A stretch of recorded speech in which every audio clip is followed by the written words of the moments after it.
Fiang's POV. Mainit at nagpaparusang hagkan namin sa isa't isa ni Indigo, pero maya-maya agad bumitaw ang labi ko na maramdaman ko. Gumagalaw ang kamay nito na dumula sa andis ko.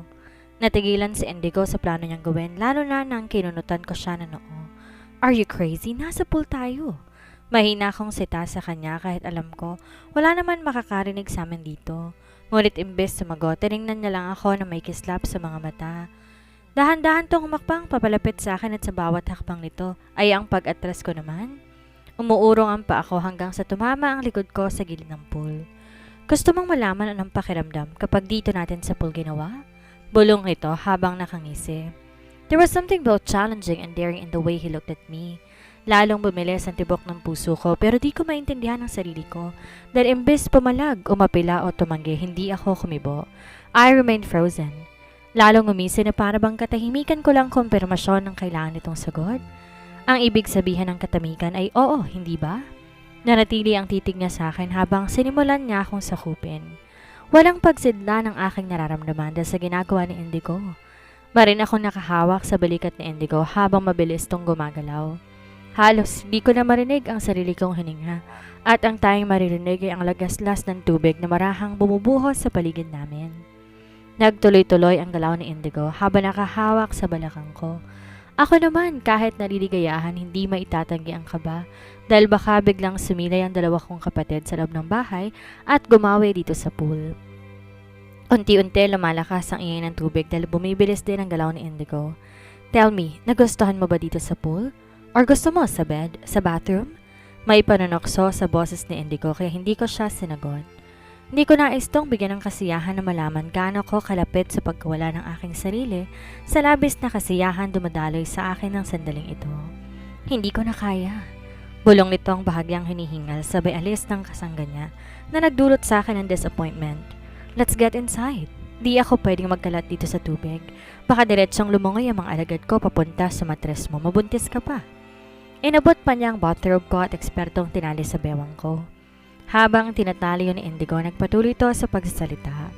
Tsaka na lang kita bubuntisin. Kapag sure ka na sa akin, hindi pwede ngayon na divorce na naghahari sa puso't isip mo. Mahirap na. Baka taguan mo pa ako ng anak. Sabay angat ng tingin sa akin habang nakangisi. Tara na lang sa kwarto, doon tayo maghabulan. Inabot niya ang kamay ko. Tsaka niya ako inakay paakit sa pool. Tahimik ako at nakatanaw sa kamay namin magkahawak habang pabalik sa loob ng bahay, pero di ko maiwasang isipin ang sinabi ni Indigo. Sa sinabi nitong saka na lang niya ako bubuntisin kapag sure na ako sa kanya. Does that mean he's sure about me? Gusto niya magkaroon ng anak sa akin kahit arranged marriage lang kami. Di ko na malay nakarating na kami sa kwarto. Thankfully, the house was still quiet dahil mukhang tulog pa ang dalawa kong kapatid. It was only 8 o'clock and they usually woke up around 10 on weekends. Agad akong inakay ni Indigo papunta sa bathroom namin. Humarap siya sa akin, matindi at mapaglarong ekspresyon na walang pag-aalinlangan. Nagsimula itong magtanggal sa harap ko at sinod nito ang bathrobe ko. Malamig ang tubig sa pool, magbanlaw muna tayo, baka magkasakit pa yung dragon ko. He teased, turning on the shower and adjusting the heater. I glared at him. Stop calling me dragon. Then stop acting like one. Balik sagot nito sa akin. Ayoko rin naman talagang tinatawag kang dragon eh. Mas gusto kitang tawaging darling, sweetheart or senyorita. Pero paano ko gagawin yon kung lagi mo akong binubugahan ng apoy? Marahan tong tumawa ang panunokso na kumikinang sa mata ni Indigo lalo nagpasiklab ng inis ko. Sasagot sana ako pabalik nang may napansin ako. Teka, shampoo ko yan ah. Sino nagsabi sa'yong pwede mong... Tumigil ako sa pagsasalita na napagtanto ko na ang shampoo ginamit ni Indigo sa kanyang kamay ay hindi para sa kanyang buhok. Sa halip, pinahid niya sa akin. See? Para shampoo lang nang bubugak agad ng apoy. And just like that, sumingaw ang inis ko. Dahil ang pakiramdam ng kamay ni Indigo na dumadaloy sa akin di ko inaasahan, nakakapawi ng pagod at tatagpuan ko ang sariling natutunaw sa ilalim ng kanyang haplos. Ilang sandali may bigla akong alala. Nasaan ang lipstick ko? Nagbabato ng tingin sa akin at ngumisi. Kung gusto mong ibalik kasi yung lipstick mo, kumaldag ka muna sa harap ko. Napakurap ako at sinubukan ni prosesong sinabi niya sa akin. Di nagpatinag ang titig nito at lumapit siya. Gusto kong makakita ng isang tulad mo na isang ice queen na nagpa-perform sa harapan ko. My heart raced at aaminin kong nag-init ang magkabilang pisngi ko sa sinabi niya. Ang mga salita niya ay parang spark na nag-aapoy sa katawan ko. Pero dahil hindi ako yung bumibigay ng basta-basta, umiling ako. Nilapat ang mga palad ko sa balikat nito para itulak. Tigilan mo ng panggugulo sa akin, Indigo Castagna Azuma. Oh my! Nakatalikod na ako sa kanya at babalwan ko na sanang shampoo sa buhok ko nang maramdamang pumulupot ang braso nito sa bewang ko. Hinila ako pabalik sa kanya.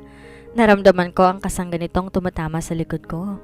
Nasabi ko na ba sa'yo na nabubuhayin ako kapag buo mong tinatawag ang pangalan ko?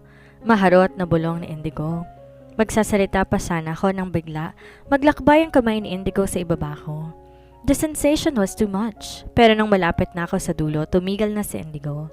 Magbanlaw muna tayo, senyorita, para hindi ka mahilam. Mahirap na, baka lalo mo lang hindi makita kahit lagi ako nasa tabi mo. Anitong nakangisi.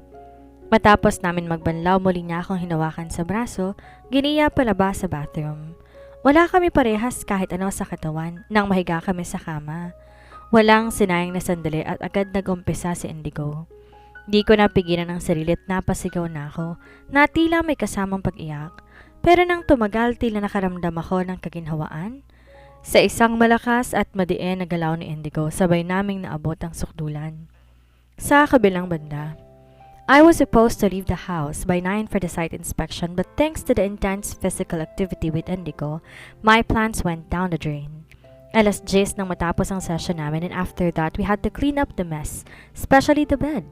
Mauna na akong maligo, matagal ka eh. Kung magsasabay naman tayo, sigurado hindi tayo matatapos.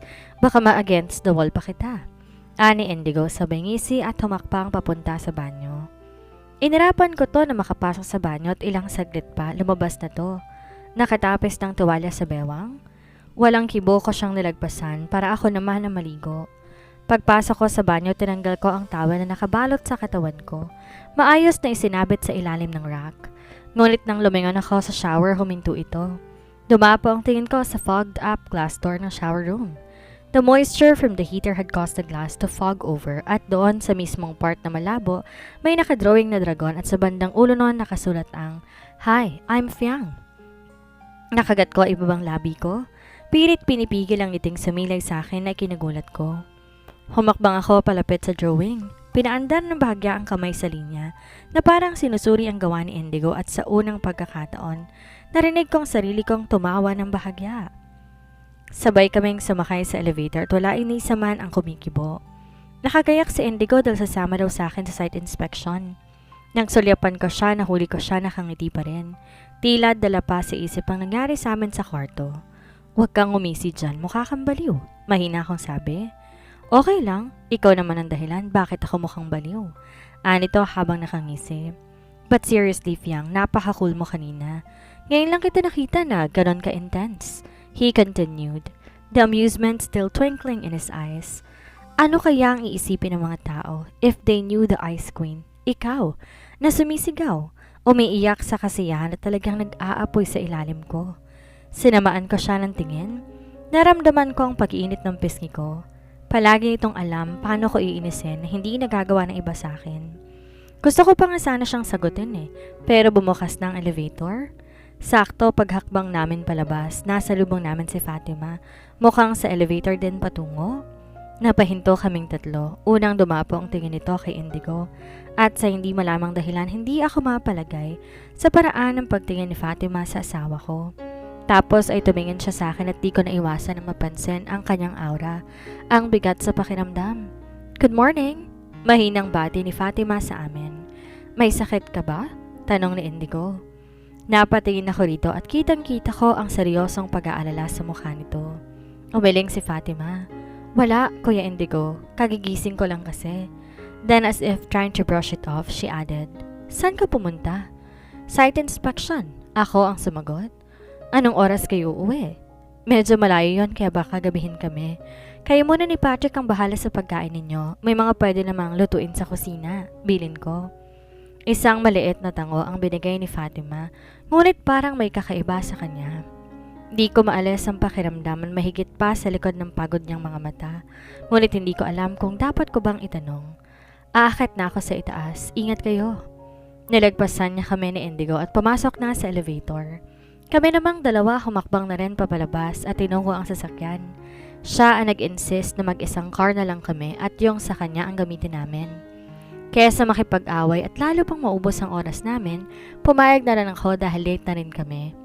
Habang nagmamaneho nga si Indigo na mayani ang katahimikan sa loob ng sasakyan at bumalik sa isipan ko ang isang bagay na gumugulo sa akin tungkol kina Fatima at Indigo kani-kanina lamang.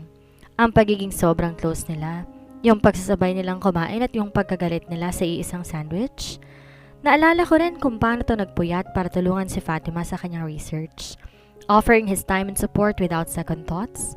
Maging ang pagtatanong nito kay Fatima about sa kung anong bibiling regalo para sa babaeng si Queenie na hanggang ngayon hindi ko kilala. Napasulip ako kay Indigo at pinagmamasdan siya habang nakatutok sa daan. Ang ekspresyon kalmado at kontento. Napansin ba nito ang epekto ni Fatima sa akin o nag-overthink lamang ako? Indigo, panimula ko para mabasag ang katahimikan. Kailangan kong sabihin ang mga concern. Pwede ba natin pag-usapan si Fatima? Bahagya nitong binaling ang tingin sa akin. A curious look on his face. Fatima, bakit? Anong meron? Huminga ako na malalim, trying to gather my thoughts. Napansin ko kung kano kayo naging close si Fatima. May dapat ba akong malaman? Seriously, Elsa? Fiang, pagtatama ko sa kanya. Yun ang naging reaksyon ni Indigo sa tanong ko kung may dapat ba akong malaman tungkol sa kanila ng half-sister kong si Fatima. Bumuntong hininga si Indigo at diretsong tingin sa daan, umiiwas sa mga mata ko. Hindi ko alam kung ba't may naitanong but there's nothing to worry about. Para lang kaming magtropa ng kapatid mo at di lang naman si Fatima, pati si Patrick sobrang close ko rin. Anito habang seryoso ang boses. Pero iba ang closest niyo ngayon ni Fatima kumpara noon. Yun ay dahil mas nakilala namin ang isa't isa mula na nagsimula kami mag-usap. Paliwanag pa ni Indigo. Naging magaan ang loob ko kay Fatima dahil marunong siyang makisama. Hindi rin siya boring kausap, nasasabayan pa niya ang jokes ko madalas, at di siya nauubusan ng kwento. Nakinig ako na mabuti at bumilis ang tibok ng puso ko habang iniisip ang mga sinabi ni Indigo. Ayoko naman magmukhang insecure, pero ang pag-iisip na makikipag-bonding to kay Fatima, nag-iwan na mapait na lasa sa bibig ko. Communication is key kasi, Fiang. Tingnan mo tayo. Kalahating taon na tayong kasal. 7 months to be exact. Pero pakiramdam ko, di pa rin tayo close dahil hindi naman tayo nagkakausap madalas. Wala ba lang tayong heart-to-heart talk simula na magsama tayo? Di ako kumibo at nanatili lang tingin sa harap. Tama naman si Indigo. Wala akong matandaan na maayos namin pag-uusap dalawa mula na ikasal kami. Wait, saglit tong sumulyap sa akin. Are you a jellyfish goldfish? Natatawa nitong tanong. Binalingan ko siya at salubong ang kilay ko dahil hindi ko siya naintindihan. What? Nagsiselos ba ang dragon na yan? Ulit ni Indigo habang nakatingin sa daan. May proud ang ngiti sa labi. Selos? Ako? Stop talking nonsense, Indigo. Hindi ako nagsiselos. Ba't ka pala nagtatanong tungkol sabi ni Fatima? Di pa rin nawawala ang pangisi ni Indigo. Dahil ayoko ng issue. Wala akong pakialam kung mambababae ka. Wala rin akong pakialam kung gusto mo si Fatima, si Queenie, or kahit sinong mangkukulam pa. Grabe ka naman sa mangko. Pero kung gagawin mo yon, siguraduhin mong hiwalay na tayo. Madali naman akong kausap eh. If you want divorce, sabihin mo lang and I will give it to you. Ani ako rito. Saglit na tahimik si Indigo na tila nag-iisip. Then I heard him laugh. Divorce. Tapos ano? Mawawalan ako ng karapatan sa bahay natin na milyon-milyon nga ang kontribusyon ko? Di na lang, uy. Magtiis tayo sa isa't isa, sa hirap at ginhawa, araw at gabi, magpakailan-kailan pa man. Amen. Di makapaniwala ko siyang tinignan. So mas gugustuhin mo pang magtiis tayo sa isa't isa kaysa pareho tayong lumigaya? Kung ligaya lang ang usapan, Fiang, kaya kitang paligayahin. May kasama pang pag-ihi. Bahagya pa tong natawa na akala mo nakikipagbiroan ako. Kailan ka ba magseseryoso, Indigo? Kapag sineryoso mo na ako. Anitong di nawawala ang ngiti. Paano kita seseryosohin kung ganyan ang mukha mo? Bakit? Ano bang meron sa mukha ko? Para kang laging nangaasar, Indigo. Ibang-iba ka sa dalawa mong kakambal. Aba, syempre iba talaga ako, no? Hybrid ako and I'm proud of that. Deklara ni Indigo na tinapik ang kanyang dibdib at parang gumagawa ng ilang engrandeng anunsyo. O, see? Lahat dinadaan mo sa biro kahit seryoso naman yung kausap mo. Singhal ko sa kanya. Though I couldn't help the tiny smile tugging at my lips dahil sa sinabi nitong hybrid.